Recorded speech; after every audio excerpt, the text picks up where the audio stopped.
give us some words of wisdom during this seminar. So I had the chance to work with Cyndi and Strauss for the last couple of years, and it was really interesting for me to write Strauss a little bit because Courtney was kind enough to let me write Heidegger's here and there a little bit, and it was always neat to look for the similarities, not just in the gate itself, but in the writability, and especially when it comes to collection, it is always interesting to look for those similarities. And we can clearly see later on, and I want you to remember what you just saw in the beautiful video that you saw of Heidegger. So you saw pirouettes, very, very much the same here with Strauss. That's one of his highlights. But we'll leave this for a little bit later. We'll start with a little bit collected trot. Cyndi, and then if you could show us a few half passes.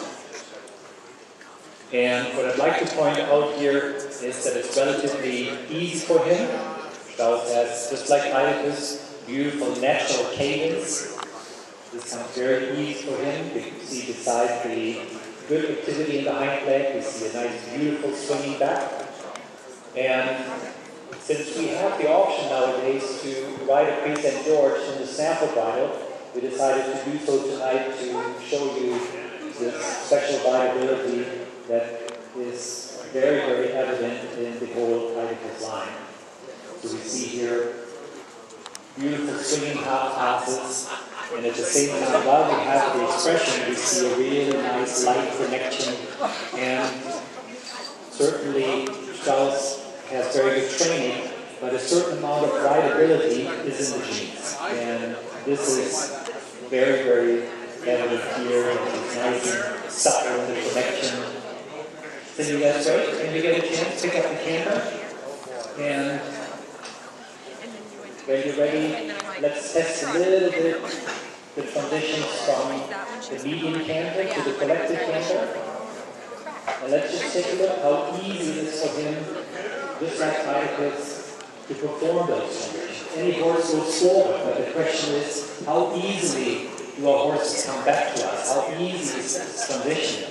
And how easily can the horse come underneath himself? This is great. And what we like here is just like we saw with Heidegger's, that not only the horse is clearly engaged from the hip, the side and the hog, but we also see wonderful activity from the hind leg. We see with a lot of horses, especially when they have good canters, that they are engaged coming into the collection, coming into the pirouette, but not often with the proper activity. And Cyndi, are you ready? Let's do one more anchoring on this side and show again the transition from the lengthening to the collection. And here we see again this super easy for him. And we saw that Cyndi didn't have to use extensive aids to support the transition to the collection. Cyndi, when you're ready, maybe in the center of the arena, we'll show a few pirouettes. And we'll take a look again at the purity of the gait while we're collecting the canter. We want to make sure this remains a very pure 3-beat. Cyndi maybe in the center of the arena, coming to a canter pirouette to the right. And we see here how nicely the hind leg reaches underneath himself, the rhythm does stay the same. And it's amazing how wonderfully he can carry the weight of his whole body on the hind leg. And we saw this before with Heidegger.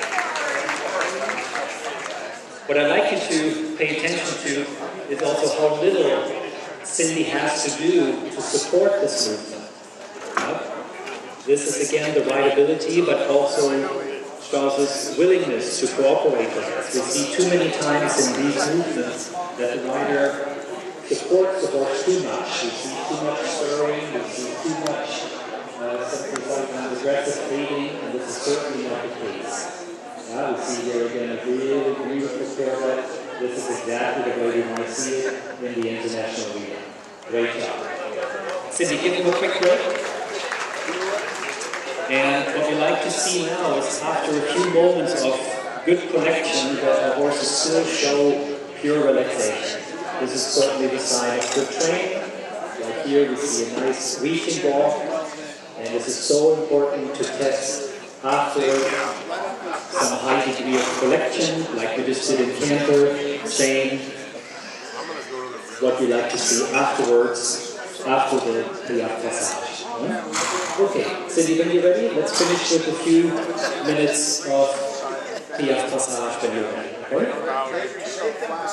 You see also here the purity of the gait and the collected walk. This is another indication that Strauss is very happy with his work and that the training is correct. I'll be back. And you see here first a little bit the collected trot and the development of the passage. And you see here very good regularity. And I see here clearly the similarities to his father. When I look at the front leg, this clearly reminds me of Oedipus. The hind leg, very good. Very correct in the rhythm. Good, Cyndi. And when you're ready, simply test a few times the transition to the Piaf, finding out is he ready. And we see just like we see here, just like we did in canter, the rhythm stayed good. And we see the same activity that we saw in the canter pirouette. We see this clear engagement. This is what we want for the international arena. Cyndi, give it one more try, and then we finish up with an extension when you're ready. Okay? Also here, let's take a look at Cyndi's leg. There's very little support. Strauss is very well trained. He offers the movement. Very good rhythm. That's right. Cyndi, let's go back to the collected trot. And when you're ready, we'll finish with a diagonal extended trot after the second corner, and then we come down center line and finish. See here, beautiful collected trot. Lots of power in the extension, very rhythmic, with good cadence. Super. Very good. Very good. So we have down center line. And once again here, very little support. This looks effortless. The horse looks beautifully right connected. This is what we want to see in dressage. And Cyndi, I think I speak for all of us. That was a wonderful demonstration. Really want to thank you for joining us tonight.